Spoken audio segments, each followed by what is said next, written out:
샬롬, 예수님의 사랑을 닮아가는 그사랑교회 이대성 목사입니다. 최근에 무속인들이 TV에 나오는 것을 자주 보게 됩니다. 일반인들에게 무속인들이 친근한 존재로 자리매김하기에 참 좋은 방법을 사용하고 있는 것 같습니다. 그런데 저의 눈에 보기 좋지 않은 모습이 있습니다. 그것은 바로 크리스찬 연예인들이 그 무속인들을 찾아와서 자신의 앞날을 묻고 점을 보는 그런 모습을 보여주는 것입니다. 많은 대중들에게 그리고 크리스천들에게 영향력이 있는 그런 연예인들이 무속인을 찾아가서 앞날을 묻고 점을 보는 것은 참으로 좋지 않은 영향력을 미치는 것이라고 말할 수 있습니다. 그런데 하나님을 배신하고 우상을 섬기는 일에 대표가 되어서 항상 그 이름이 올라오는 사람이 있습니다. 바로 여로보암입니다. 성경은 하나님을 버리고 우상을 섬기는 일을 할 때 관용구와 같이 이렇게 표현을 합니다. 느밧의 아들 여로보암의 길로, 또는 느밧의 아들 여로보암의 집과 같이. 오늘은 북이스라엘의 첫 번째 왕 여로보암에 대하여 이야기를 나누고자 합니다. 이스라엘의 왕 솔로몬의 말로는 처음과 같지 않았습니다. 처음에는 하나님께 1000번제도 드리고 또한 하나님의 성전을 짓기도 하며 참으로 하나님을 잘 섬기는 모습을 보여주었습니다. 하지만 솔로몬이 나이가 들었을 때 1000명이나 되는 후궁들과 첩들로 인하여서 그들의 영향을 받아 우상을 섬기는 일로 나아가게 됩니다. 그래서 하나님께서는 선지자 아이야를 통하여 여로보암에게 하나님의 뜻을 전달하게 됩니다. 열왕기상 11장 31절 여로보암에게 이르되 너는 10조각을 가지라. 이스라엘의 하나님 여호와의 말씀이 내가 이 나라를 솔로몬의 손에서 찢어 빼앗아 10지파를 내게 주고. 이러한 말을 들으니 여로보암에게는 왕이 되고자 하는 야망이 생기기 시작합니다. 여로보암은 사실 똑똑하고 능력이 있는 사람입니다. 이미 솔로몬에게 발탁되어서 밀로를 건축하는 일과 다윗의 성읍이 무너진 것을 수축하는 일에 감독자로 세워지게 됩니다. 성경은 솔로몬이 이 청년의 부지런함을 보고 감독하게 하였다라고 기록하고 있습니다. 그렇게 능력이 있고 똑똑한 사람이 왕이 될 것이라는 이야기를 들으니까 야망이 생겨나는 것입니다. 하지만 왕이 되는 길은 그렇게 쉽지 않는 길이었습니다.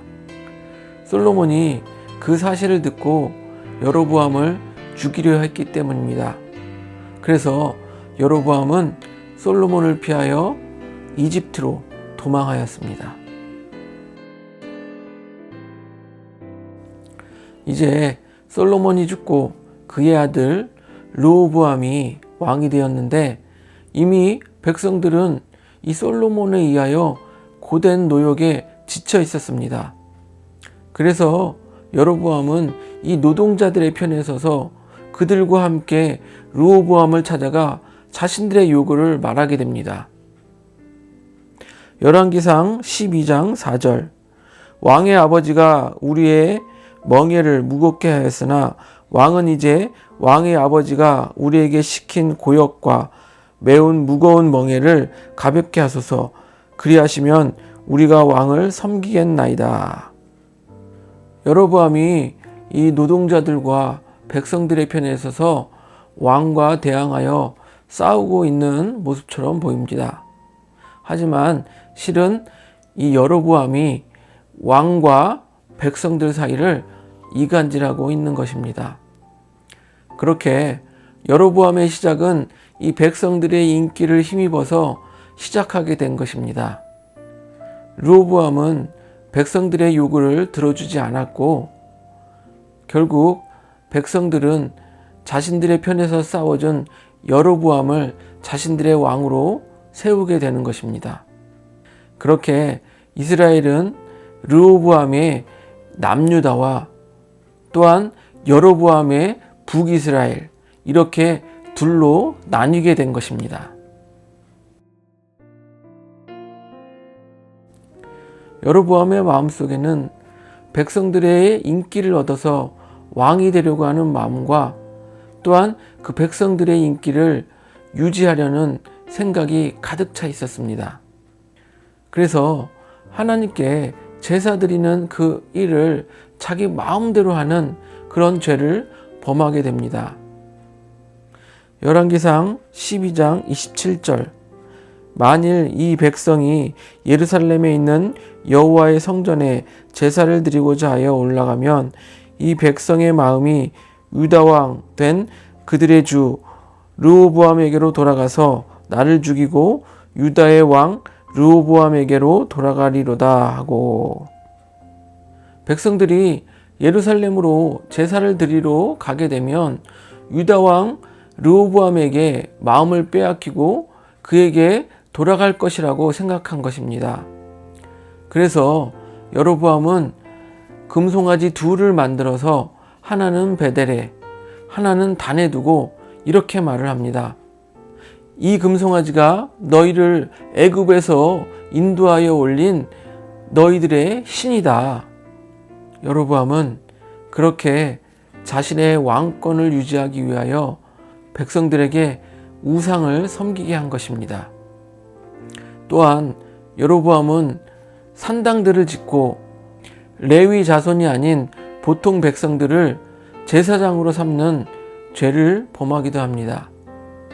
여로보암은 하나님과 하나님의 백성들을 이간질시켜서 하나님의 백성들을 죄의 길로 빠지게 한 것입니다. 그 후로 북이스라엘은 멸망할 때까지 이 우상을 섬기는 죄에서 벗어나지 못합니다. 그래서 성경은 우상을 섬기고 죄를 짓는 왕들을 향하여 이렇게 관용적으로 표현을 합니다. 느밧의 아들 여로보암의 길로 또는 느밧의 아들 여로보암의 집과 같이. 이 표현은 결코 좋은 표현이 아닙니다. 이 표현은 여로보암이 죄의 원조가 되고 우상 섬김의 원조가 되었다라는 것을 말해주고 있는 것입니다. 우리는 선한 영향력을 미치는 그리스도인이 되어야 합니다. 앞에서 말씀드린 것과 같이 방송이라고 하여서 무당을 찾아가서 자신의 앞날을 묻는 것은 그리스도인의 바른 모습이 아닌 것입니다. 나의 신앙이 자녀들에게 영향을 미칠 것입니다. 또 나의 모습이 나의 이웃들에게 그리스도인의 모습이 될 것입니다. 우리 그리스도인들에게 운세라는 것은 없습니다. 오로지 우리 그리스도인들에게는 하나님의 역사만이 있을 뿐입니다.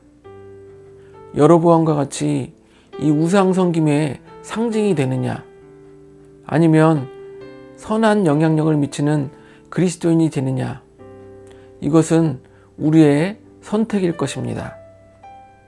우리 이 생각을 가지고 함께 찬양을 하고 각자의 자리에서 기도하시기를 바랍니다.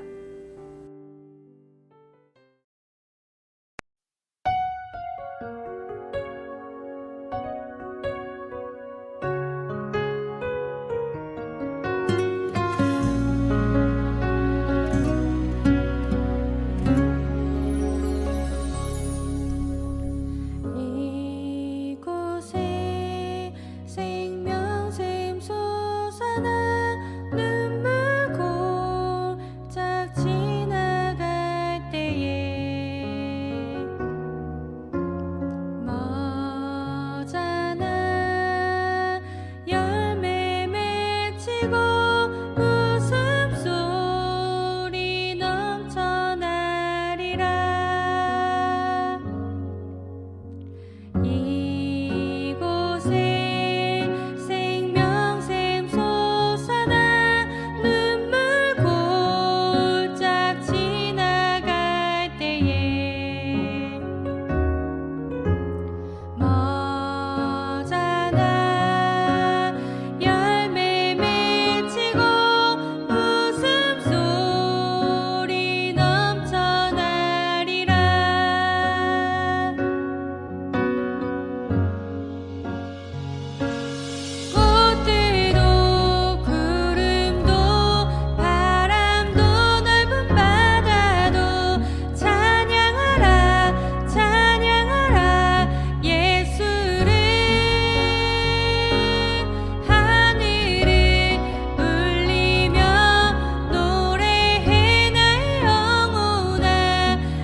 사랑